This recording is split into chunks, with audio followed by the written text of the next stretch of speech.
familia, ¿cómo están?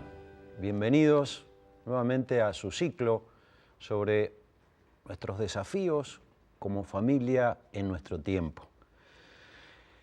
Hoy vamos a reflexionar sobre un desafío tremendamente importante que nos plantea el Papa Francisco en Amoris Laetitia. El desafío de iluminar los errores acerca del matrimonio que existen en nuestra cultura. ¿Qué nos dice Francisco en el punto 35 de la exhortación? Los cristianos no podemos renunciar a proponer el matrimonio con el fin de no contradecir la sensibilidad actual para estar a la moda o por sentimientos de inferioridad frente al descalabro moral y humano. Si lo hacemos, estamos privando al mundo de los valores del matrimonio que podemos y debemos aportar. Y en otro punto, el 56, nos recuerda el especial desafío de aclarar la identidad del matrimonio como consecuencia de la ideología del género, que es quizás, como decía el Papa Benedicto XVI, la revolución cultural más profunda, una de las revoluciones culturales más profundas que ha vivido la humanidad, porque lo trastoca todo, aún la identidad del hombre, de la mujer y por lo tanto de la sexualidad y por lo tanto del matrimonio. La universidad en la cual trabajo, la Universidad de La Sabana, participa con otras universidades americanas y europeas y asiáticas de un estudio anual que se llama World Family Map. Participan, repito, universidades de distintos continentes y el estudio se hace en 45 países en todas las regiones del mundo. Quiero mencionarles simplemente las cifras que registra el World Family Map año 2015 en relación con el matrimonio. Como dijimos en algún otro programa, si bien la familia sigue siendo un valor prioritario, no así el matrimonio. De los adultos en edad de casarse, en edad nupcial, entre los 18 y los 49 años, ¿qué países registran las más bajas tasas de nupcialidad? En primer lugar, Colombia, con el 20% solo de personas están casadas, integrando en esta cifra los registros de la Registraduría Civil y de las distintas iglesias que hay en este país. Luego sigue la Argentina en baja de nupcialidad, con un solo 28% de personas casadas, y sigue Chile con un 29% de personas casadas. ¿Dónde están los más altos porcentajes de países con tasas de nupcialidad, es decir, más altas? En primer lugar, los Estados Unidos, con un 49%. Hay también otras tasas altas, quizás más altas que Estados Unidos. Costa Rica, 62% de personas casadas, México, 63%. Pero reitero, la tendencia mundial, la tendencia global es a la baja del matrimonio. La gente no se casa. Jóvenes y adultos no están optando por el matrimonio. Vamos a tratar de razonar qué está pasando, por qué está ocurriendo esto. Y para ello recordemos brevemente la identidad del matrimonio. Y siempre lo suelo hacer siguiendo la estrategia, el método del filósofo griego Aristóteles. Él decía que conocemos profundamente una realidad cuando identificamos sus cuatro causas. En un ejemplo de una estatua, la causa material es de lo que está hecho, la estatua, por ejemplo, el mármol. La causa formal es la forma que especifica ese mármol, que permite distinguir esta estatua de otras, por ejemplo, la imagen de una mujer. La causa eficiente es el escultor, quien va tallando el mármol, y la causa final es el sentido para el cual el escultor talla el mármol para resaltar la belleza de una mujer. Hagamos lo mismo con el matrimonio. ¿Cuál sería la causa material del matrimonio? Un hombre y una mujer. En ningún momento de la historia y en ninguna cultura, la causa material del matrimonio ha sido el afecto. Sino, y no digo que el afecto no sea importante, es muy importante, pero lo que ponían en común en todo momento de la historia dos seres humanos era lo que tenían no de igual, sino lo que tenían de diverso. Y lo que tienen de diverso las personas humanas es el modo masculino de ser persona y el modo femenino de ser persona. Es decir, toda esa diversidad complementaria en lo anatómico, en lo fisiológico, en lo sensitivo, en lo afectivo, en lo racional, en lo social, que tiene un hombre y una mujer, esa es la materia prima de lo conyugable. Eso es lo que se pone en común. Por eso es que no puede haber un matrimonio entre personas del mismo sexo, porque no tienen causa material para entregar. ¿Cuál es la causa formal del matrimonio? Lo que permite distinguir el tipo de unión matrimonial de otros tipos de unión sexuada. El pacto, la alianza o el compromiso que realizan ese hombre y esa mujer de quererse en las buenas y en las malas, en la salud y en la enfermedad. Este compromiso es lo que genera la realidad jurídica del matrimonio, no la genera la ley regula la realidad jurídica que generan el novio y la novia a través del compromiso. Y es este compromiso lo que permite distinguir el matrimonio de las uniones de hecho, de irse a vivir juntos, de la unión meramente afectiva. ¿Cuál es la causa eficiente? Es decir, ¿quién casa? ¿Quién esposa? ¿Quién conyuga? No la autoridad. Para nosotros los católicos sabemos que el sacerdote es un testigo. Están los testigos comunes, el testigo cualificado, pero los ministros del matrimonio son los mismos novios. ¿Y cómo se casan? ¿Cómo pasa un hombre y una mujer de ser soltero a ser casado? ¿Qué provoca ese tránsito, ese cambio en la manera de ser persona? Pues un acto que se llama el consentimiento matrimonial. ¿Pero qué es el consentimiento matrimonial? Es un acto voluntario, libre, con una intención determinada. ¿Cuál?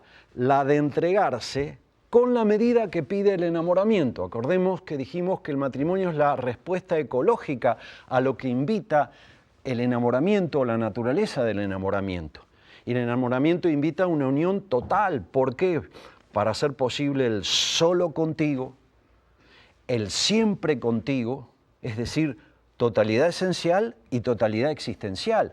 Eso surge de la misma dinámica psicológica del enamoramiento. Por lo tanto, para casarse uno tiene que darse como varón y como mujer con la medida que pide el enamoramiento, y esa medida es total. Por eso casa un acto de amor nuevo que no realizan quienes optan por otro tipo de unión, que es entregarse, darse totalmente. Finalmente, ¿cuál es el sentido del matrimonio? La causa final, pues el sentido de la complementariedad sexual. Dijimos que no hay nada absurdo. ¿Cuál es el sentido que Dios previó al hacernos hombres y mujeres? Pues complementarnos en toda esa riqueza de la diversidad. Y Juan Pablo II hace un estudio, una revelación antropológica que es una bomba atómica. Dice que si Dios nos creó a su imagen y nos creó a su imagen hombre y mujer, pues en la naturaleza divina hay aspectos de masculinidad y de feminidad, por eso nos creó hombres y mujeres. Y como Dios son tres personas que viven una relación de comunión amorosa, de encuentro, de enriquecimiento recíproco a través del amor, nos hizo hombres y mujeres para canalizar más fácilmente esa manera de ser en comunión amorosa a su imagen, pero también que es un desafío en el sentido de asemejarnos cada vez más a esa comunión amorosa. Muy bien. Estas 4 causas que he descrito de la esencia del matrimonio están hoy cuestionadas. Están cuestionadas por parte de la opinión pública y parte de la opinión publicada, que no es lo mismo que la opinión pública, lo que muchas veces expresan los medios de comunicación, que no siempre coincide con lo que la gente piensa. La causa material que acabamos de describir, un hombre y una mujer, está cuestionada por el matrimonio igualitario. Igualitario y matrimonio entre comillas. La causa formal, es decir, el compromiso, está cuestionada por la unión libre. La causa eficiente, es decir, un acto de amor voluntario total, que repito es lo que casa, está cuestionada por una visión del amor reducido al sentimiento y el llamado derecho al divorcio, que se basa justamente en una creencia reducida del amor a que es solo sentimiento. El sentimiento es reacción a los sentidos, de los sentidos a estímulos. Luego no es algo que uno controla. Uno puede gobernar los sentimientos, pero la reacción provocada por el sentimiento no se controla. Si el amor es solo la reacción, no la acción, pues el amor no es gobernable y los partidarios del divorcio se basan en esta visión reducida del amor. ¿Cómo va uno a comprometerse toda la vida con alguien si el amor no dura? Pues cuando se va también el matrimonio. Y finalmente la causa final. También es cuestionada que el matrimonio tenga fines objetivos. Es cuestionada por una autonomía ética que construye subjetivamente los fines. ¿Cuáles serían los fines de una pareja? Pues lo que ellos quieran. Autonomía de la voluntad. Cuando el Papa Benedicto iba a visitar en su último viaje a Inglaterra, varios periodistas católicos fundaron lo que se conoce como Catholic Voices. Ellos vieron que no había un buen contexto para recibir a Benedicto XVI, que era muy cuestionado, que había una serie de temas que el catolicismo plantea que ni siquiera querían escuchar. Entonces elaboran una estrategia de comunicación, es decir, para poder llegar a personas que no piensan como nosotros, tremendamente inteligente, que es la que quiero compartir con ustedes. La estrategia consiste en identificar el valor que subyace a la posición contraria y crítica de la Iglesia. Por ejemplo, en la eutanasia, ¿cuál es el valor común o cuál es el valor que subyace a una posición de la eutanasia? El rechazo al sufrimiento humano. Pues, ¿qué hace Catholic Voices? Parte del mismo valor. Nosotros también rechazamos el sentimiento de sufrimiento humano, pero para eso tenemos los cuidados paliativos, es decir, un acompañamiento al enfermo terminal, reduciéndole en un 100% el dolor y además apoyándolo en aspectos psicológicos y en aspectos espirituales. Es decir, hay una alternativa a matarlo. Pero si partimos del mismo valor, logramos que nos escuchen. Si empezamos diciendo esto es un homicidio, pues no nos escuchan. Y los católicos no estamos llamados a difundir nuestras ideas entre nosotros. La Iglesia es universal, Cristo nos llama a evangelizar a todo el mundo. Por eso tenemos que tener la inteligencia de encontrar lenguajes, nos lo pide Francisco, que permitan comunicarnos con quienes no piensan igual. Porque hay palabras, hay conceptos, lo hablaré en algunos segundos, que directamente cierran la posibilidad del diálogo con personas que no piensan como nosotros y por lo tanto la posibilidad de llevarles el mensaje rico del cristianismo y el catolicismo. En relación con el aborto, ¿cuál es el valor común que subyace en el reclamo del aborto? Pues la salud de la mujer. A nosotros también nos importa la salud de la mujer. Entonces, si empezamos por ahí y después decimos que el aborto no solo implica matar a un ser humano, sino que también genera un sufrimiento de por vida de la mujer, graves efectos psicológicos, estamos en un comienzo en sintonía que nos permite ser escuchados. Bien, ¿cuáles son entonces los valores que subyacen a estas posiciones de ataque al matrimonio? Que son errores. Vamos a la causa material. El matrimonio llamado igualitario.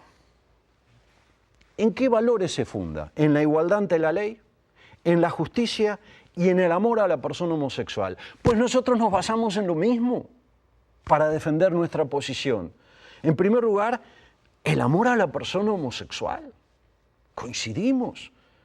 El título que merece el trato digno de un ser humano, que es el amor, es el título de persona. Y el sustantivo es persona, homosexual es un adjetivo, la orientación homosexual es un adjetivo. Coincidimos, por eso podemos partir del mismo lugar. La justicia. El que las parejas del mismo sexo puedan tener una regulación personal y patrimonial de sus relaciones, forma parte de la justicia que nosotros también defendemos, porque puede haber efectos graves de tipo patrimonial si no hay una regulación de esos bienes comunes que pueden tener las personas que forman una pareja del mismo sexo, y la igualdad ante la ley. Coincidimos en que debe haber igualdad ante la ley, aunque la igualdad ante la ley es en igualdad de condiciones. Y el matrimonio, como dicen muchos productos, aplican condiciones y restricciones, pues para todos, para las personas heterosexuales, para las personas de orientación homosexual. ¿Cuál es el valor común que subyace el ataque a la causa formal, a que haya un compromiso? Pues la libertad como elemento constitutivo de la persona. Nosotros también partimos de ese elemento, de esa cualidad tan humana como es la libertad, tan propiamente personal como es la libertad. Pero creemos que la libertad también está en hacer opciones definitivas. Cuando uno adopta, por ejemplo, un hijo, no le dice al juez, pues lo voy a tener mientras me dure las ganas. Cuando uno adopta un hijo, hace una opción definitiva. Pues también uno puede hacer una opción definitiva de amar a otra persona, a una mujer, de una mujer a un hombre. Por lo tanto, partimos del mismo valor, pero tenemos un concepto distinto de la libertad. No es un atentado de la libertad hacer opciones definitivas, sino sería contrario a la libertad la adopción. ¿Cuál es el valor común que subyace a la crítica que se nos hace o se le hace al matrimonio a su causa eficiente, es decir, a un consentimiento matrimonial que consiste en un acto de amor, de entrega de sí total? Pues el valor de que el amor es sentimiento. Nosotros también consideramos que el sentimiento forma parte o es una dimensión del amor, pero solo una dimensión. La dimensión pasiva, la dimensión reactiva, pero el amor tiene un aspecto también activo, es decir, que actuamos a través de la inteligencia y la voluntad. Por eso podemos ceder, por eso podemos ser flexibles, por eso podemos querer lo que el otro quiere o la otra quiere, aunque nosotros no lo querramos. Porque el amor tiene un aspecto activo, porque amamos con todo lo que somos y además de sensibilidad y de afectividad, somos inteligencia y la voluntad. Luego los amores enteros implican también acciones y fundamentalmente el amor, el núcleo del amor son las acciones de amor. Pero nosotros también partimos de que forma parte de una dimensión del amor el sentimiento, solo que no nos quedamos con el sentimiento. Y finalmente, la crítica a la causa final. Dentro de este relativismo ético, pues cada uno decide, dicen quienes atacan al matrimonio en este punto, cada uno decide sus fines. La intimidad afectiva y la intimidad sexual. Bien, nosotros también creemos que la intimidad afectiva y la intimidad sexual forma parte del matrimonio como fin, pero mucho más. ¿Por qué? Porque no lo inventamos, porque los fines del matrimonio surgen del sentido de la complementariedad sexual y el sentido de que seamos hombres y mujeres, de que Dios haya diseñado a la persona humana masculina y femenina, es que busquemos nuestro bien a través de la complementación en toda esa riqueza diversa y que tendamos a la procreación y a la educación de los hijos. Por lo tanto, creemos que si bien la finalidad que reclama la unión libre, la unión con autonomía de fines, que es la de intimidad afectiva y sexual, es válido, pues, pero también hay otros fines y fines objetivos. Vayamos ahora a los principales errores que pueden encontrarse respecto de la identidad del matrimonio. Un primer error es considerar, y por la cual muchas personas deciden no casarse, solo firmar un papel. A ver, el papel es algo que aparece en el siglo XVI como instrumento de prueba de que se produjo un matrimonio. Hasta el siglo XVI las personas se casaban, los católicos se casaban, pero no expresaban su consentimiento matrimonial ante ninguna autoridad. Las poblaciones eran pequeñas, todos se conocían y no era necesario, por seguridad jurídica, expresar, repito, ese consentimiento ante la autoridad. Cuando empiezan a crecer las poblaciones, surge la necesidad de registrar la unión. ¿Por qué? Porque ya había esposos o esposas que no eran coherentes con los compromisos asumidos, que incluso se casaban nuevamente y nadie sabía que esa persona ya tenía un vínculo y una responsabilidad anterior con otra persona y con sus hijos. Entonces surge la necesidad del registro y ahí aparece el papel. Pero el papel no casa, el papel es un instrumento de prueba. Muchos creen que la diferencia entre estar casado y no estar casado es un papel. No, el papel es solo el instrumento de prueba. Otro error es considerar que casarse es solo una ceremonia y una celebración. Y por eso no se casan, porque no tienen dinero para costear la ceremonia y la celebración. Esto pasa mucho en zonas rurales. No, mira, el regalo en sí, el mayor regalo en sí, si no tienes dinero, es casarte. Es generar este tipo de unión sólido que es el matrimonio.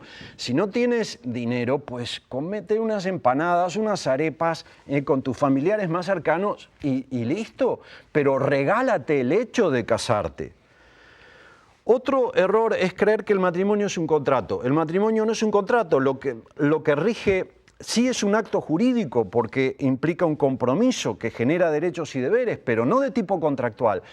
¿Cuál es la lógica que impera hoy en el derecho civil matrimonial? Creer que el matrimonio es un contrato. Luego, el contrato se rige por el principio de autonomía de la voluntad. Las partes crean el contenido del vínculo. El cumplimiento de unas partes autoriza a incumplir a la otra. Nada de esto ocurre con el matrimonio. La psicología de un contrato es la desconfianza. La psicología del matrimonio es la confianza. Es tremendo la aplicación de la noción de contrato al pacto, alianza o compromiso que sí consiste el matrimonio. Otro error es creer que casarse, la diferencia entre estar casado o no casado es tener solo la bendición de Dios. No, sí, por supuesto que uno recibe la bendición de Dios, pero uno se entrega con una medida de sí que eleva la capacidad de amar. Ese es también el gran regalo. Otro error es creer que hay un matrimonio civil y religioso. No, es como creer que hay un hijo civil y un hijo religioso. No, hay un único matrimonio ecológico, natural, con dos regulaciones legales, la civil y la canónica. Muchas veces decimos, incluso los católicos, a los novios los casa el sacerdote. No, el sacerdote es, como dijimos, testigo. Recibir el sacramento es realmente casarse. No, es al revés. Cuando uno se casa con todos esos elementos que vimos, se recibe el sacramento, es decir, Jesucristo se hace presente para seguir actuando con los novios. Uno va a casarse y si se casa, se recibe a Cristo, pero no al revés. El matrimonio es una institución creada por el Estado y la Iglesia. El matrimonio no es creado ni por el Estado ni por la Iglesia, es creado por Dios. El matrimonio es una unión machista en la que el hombre ejerce la autoridad y la cabeza es la familia. Juan Pablo II, en su Teología del Cuerpo, hizo una reinterpretación del pasaje de San Pablo que habla de la sumisión de la mujer al hombre, y él habla de una recíproca sumisión en el amor. Es muy importante esto porque muchos rechazan el matrimonio porque rechazan la manera como se vivió el matrimonio en el pasado. Por eso es importante aclarar a los jóvenes que hoy las familias tienen un gobierno colegiado, que hombre y mujer somos iguales en dignidad y por lo tanto que la relación matrimonial es simétrica.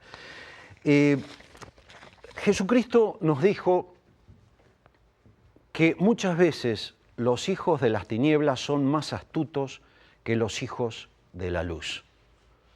Me parece que el Papa Francisco nos está dando una gran luz, planteándonos este desafío de utilizar nuevos lenguajes para llegar al corazón de la gente que no piensa como nosotros y poder seguir regalándole a las personas, a las familias y a la humanidad entera este tesoro que es el tipo de unión matrimonial que es nada más y nada menos que la imagen, una de las formas de asemejarnos en forma más transparente al modo de ser y vivir de Dios.